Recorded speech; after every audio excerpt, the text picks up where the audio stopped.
Hi,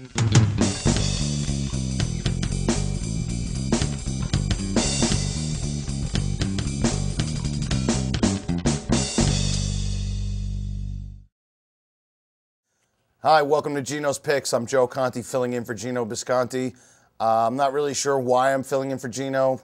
Apparently he's not out touring somewhere doing comedy.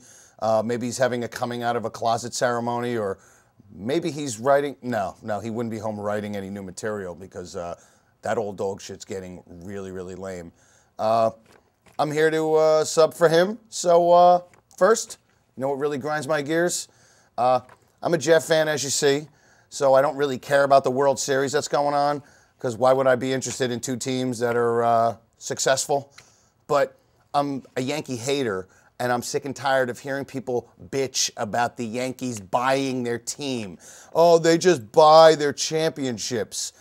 If you have the money, you're going to buy them. If you're a Met fan or a Boston fan, you shouldn't complain because you guys spend just as much money. Buying a team and complaining about it is like a girl getting away with a speeding ticket because she has big boobs. Or a guy who gets a lot of pussy because he's rich, he's got a big dick, and he's really good looking. What are you going to do? Well, you know what? I'll throw away my money, cut off my penis, and eat fucking cheeseburgers for a month. Let them buy the team. Let them do whatever they want, or else you're not. You're a Pittsburgh Pirate or a Kansas City Royal, and you get one good guy every year, and then you sell them. So shut up and let the Yankees buy whoever they want. The first pick. The Colts are giving 13 points to the 49ers in Indy. Yes, I love the Colts this year, and there is just no reason not to thus far. They show up to every game and summarily pick apart each opponent. Bob Sanders is back and a beast. And the offense, whether Reggie Wayne, Pierre Garçon, Austin Collie, or me at wide receiver, Peyton Manning is treating them like a new prison bunkmate. Every time they turn around, they fully expect to see balls flying at their face. And, like a good inmate, after a few weeks, they've really come to enjoy it. Meanwhile, on the other side of the ball, you have the 49ers and their terrible offense. But the QB situation in San Fran is dreadful, really. I don't know what's more impressive, that Sean Hill held the starting job for that long, or he lost it to Alex Anna Nicole Smith. Why do I call him Anna Nicole Smith? Because they've wasted millions on a huge bust that turned out to be nothing more than a big tease. Hey, 49er fans, remember the name Nate Davis. He's the next option at quarterback. Although with Gore and Coffee, maybe you should be running the option at QB. Take the Colts and lay the 13. Pick number 2. The Cardinals are giving 10 to the Panthers in Arizona. The Cardinals have been playing really well since their bye, going 3-0, and scoring an average of double their opponents, which concerns me laying 10 here because 2 times 3 is only 6. But still, I like the Cards. Why?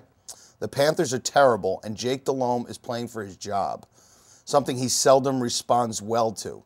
More importantly, the last time these two teams played, he was picked off 5 times. And anyone who expected some great comeback in his return is in for a disappointment.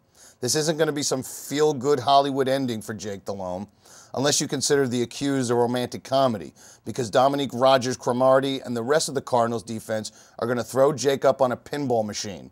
Oh, and as for backup QB Matt Moore, you're next, college boy. Take the Cards and lay the 10. And now, Geno's Lock of the Week. The Texans are giving 3.5 to the Bills in Buffalo. Whether I'm ready to admit that the Texans aren't that bad a team, I am more than willing to point out that Buffalo is still terrible. Yes, they've won their last 2 games, but one was against Carolina, and the other one was courtesy of the Jets' Mark Sanchez, 5 interceptions. Sanchez should change his name to Kennedy, because when he takes to the air, there's no telling where he will come down. But it certainly wasn't where he intended. The Texans are far better offense than these last 2 opponents, and don't worry about Andre Johnson's chest injury. He went through a battery of tests, and all they found was a black lung. 2 of them, in fact.